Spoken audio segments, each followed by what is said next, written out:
San Francisco 49ers faithful. Have you ever felt that electrifying jolt, that surge of pure, unadulterated excitement?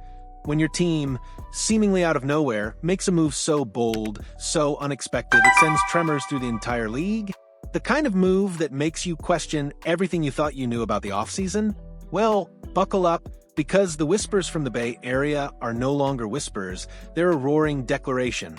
Your San Francisco 49ers are not just making moves, they're orchestrating a symphony of strategic brilliance that could fundamentally alter the landscape of the NFC and slam the door shut on any lingering doubts from the 2024 season. Before we tear into these bombshells, if you bleed scarlet and gold, if the spirit of the faithful runs deep in your veins, then hit that subscribe button, join our brotherhood, strengthen this community, and let's march together towards 1,000 subscribers.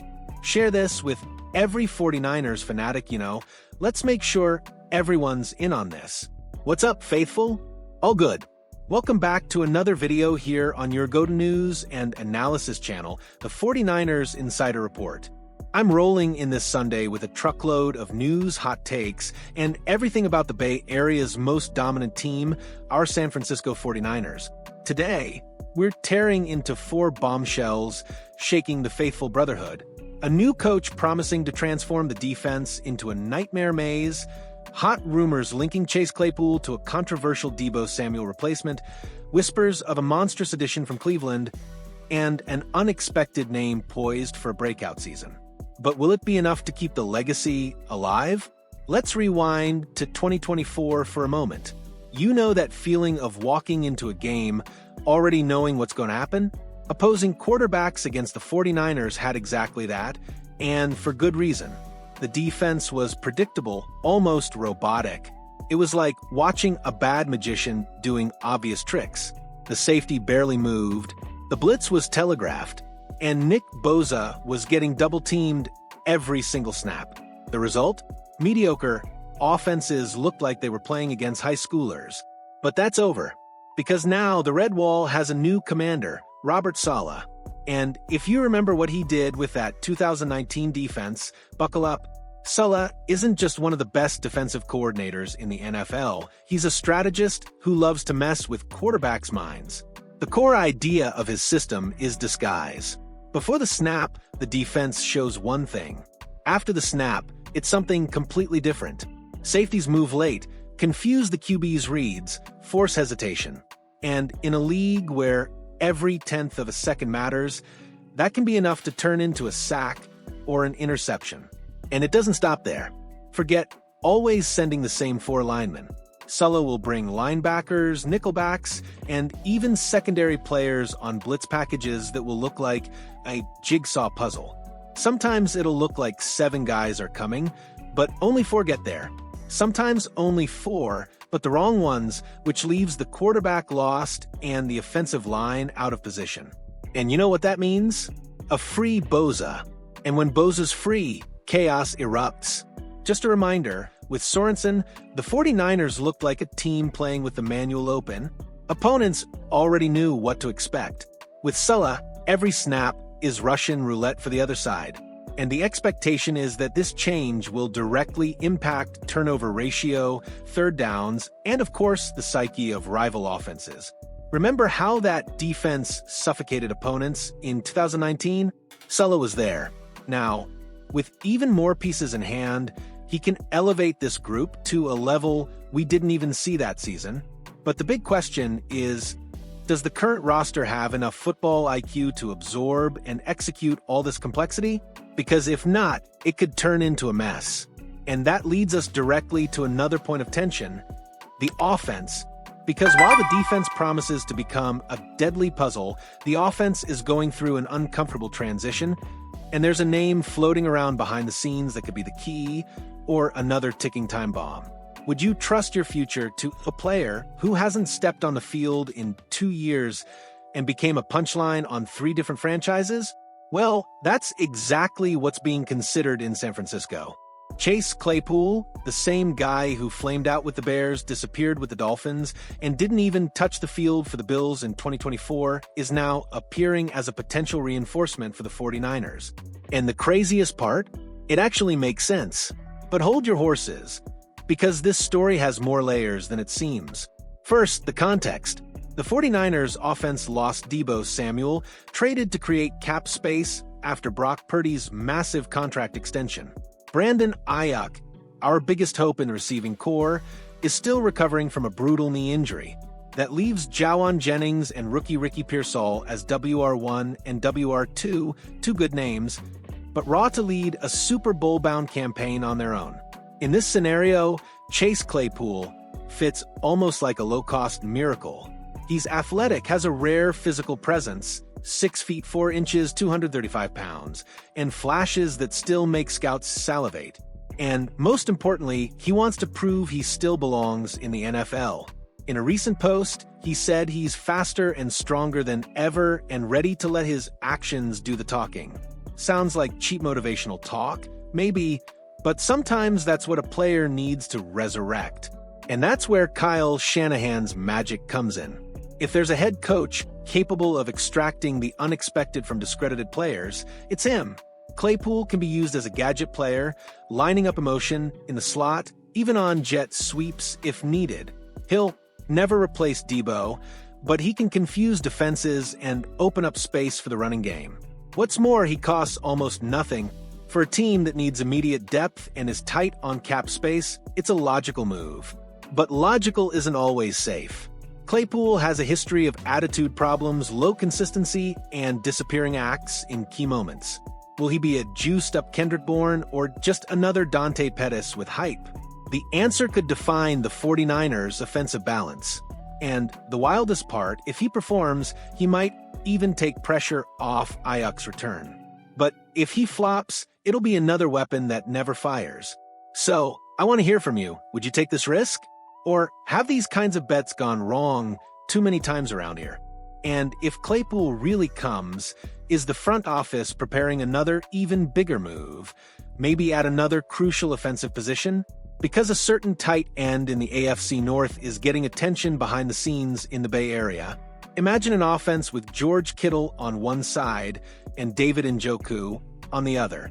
Two monsters, two explosive tight ends, two walking nightmares lining up at the same time in Kyle Shanahan's scheme. Sounds crazy, maybe, but believe it, that craziness is starting to feel very real behind the scenes. And if the 49ers really want to make a strategic market move, this could be the smartest play of the offseason. The situation in Cleveland is clear. Njoku is entering the final year of his contract. The Browns just drafted Harold Fannin Jr., and they're showing signs of renewing their tight end room by betting on youth.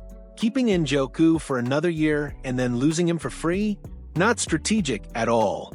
That's why a trade now is the most logical scenario, and the 49ers appear to be the ideal destination. San Francisco is in full win-now mode, and that demands depth. George Kittle is a monster, but he's already over 30, has a history of injuries, and can't play every snap with the same intensity. Having a second elite tight end like Njoku would give Shanahan a new range of formations with 12 personnel double vertical routes, and even blocking plays with absurd physical dominance. And that's not to mention the psychological factor. Imagine a defense having to deal with Kittle and Njoku on the same side of the field. It's like putting two trucks to race against 63 linebackers. Njoku isn't just anyone. He has 3,928 career yards and 30 touchdowns, plus an average of 10.8 yards per reception. In 2024, even with an unstable offensive rotation in Cleveland, he accumulated 505 yards and 5 TDs. That's with mediocre QBs. Now imagine with Brock Purdy in a refined system with well-designed routes, play-action working, and freedom to exploit mismatches against safeties and linebackers. It's a terrifying scenario for the opponent. And the best part?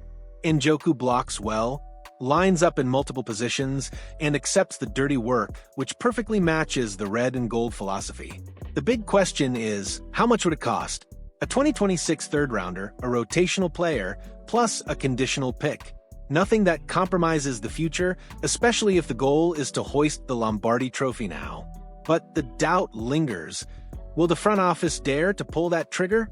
Or will we continue betting that Kittle will last the entire season alone? And speaking of offensive surprises, a little talked about name could be the breakout player of the year, and no one is ready for it.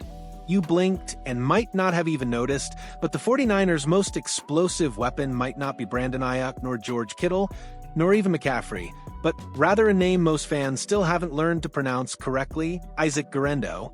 The guy runs a 4.3 340-yard dash, weighs 220 pounds, and catches passes like a wide receiver. And yes, he's about to become the NFC defense's biggest nightmare. The truth is simple.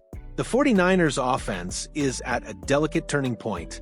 With Deebo Samuel gone and Ayuk recovering from a heavy knee injury, the team desperately needs someone to bring immediate dynamism. And while everyone's looking at Pearsall or even Claypool as potential saviors, the one who can truly step into the spotlight is this elite runner who spent 2024 on the bench waiting for his chance. Guerendo isn't just fast, he's smart, knows how to read gaps, protects well in blitz pickup, and most importantly has reliable hands. In 2024, even playing sparingly, he caught 15 of 16 passes and averaged 10.1 yards per reception, more than McCaffrey, who had 9.7. That says a lot. In practical terms, this means Kyle Shanahan can put Guerendo on the field without changing anything in the system. He executes screens, middle routes, motion alignments, and even vertical routes out of the backfield. What's more, with McCaffrey already approaching 29, it's crucial for the team to start managing his workload. Guerendo emerges as the ideal backup, or perhaps more than that, he can be the guy who keeps the offensive threat alive even without CMC. Remember when Deebo Samuel would emerge out of nowhere and turn a 3-yard screen into a touchdown? Guerendo has that profile and maybe even more physical explosiveness. Shanahan is obsessed with favorable matchups, and Guerendo is exactly the kind of piece he loves to hide in basic formations to then exploit mismatches against slow linebackers. Screen, swing, angle, wheel. If the offensive line gives him 2 seconds, the damage is done. And with defenses focused on stopping Kittle or Pearsall, there's space for this camouflaged missile.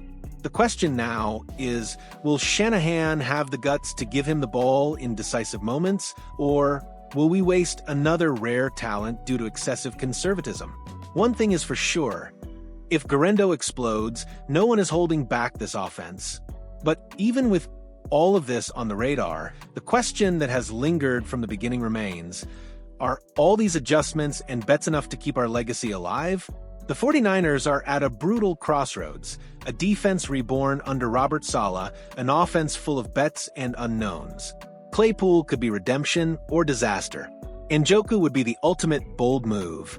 Guerendo, a rocket about to take off. But none of that matters if potential doesn't translate into results. The red and gold's legacy is on the line, and the window won't stay open forever. The burning question: are we truly ready for this war in 2025? If you believe in the quest for 6, subscribe now and join the members club. Let's keep this flame burning. And now, faithful, I want to hear your roar. What's your take on these potential game changers? Are you hyped for Saleh's defense? Skeptical about Claypool? Dreaming of a Kittle and Njoku tandem? Or are you all in on the Guerendo breakout? Drop your thoughts, your predictions, your wildest hopes in the comments below. Your voice matters so much to us and to the San Francisco 49ers. And don't forget, I'll be back soon with more updates. So stay tuned for the latest 49ers news. Remember, this team is on the rise, and we're here to bring you every step of the way. Thanks for sticking with us, and as always, go Niners!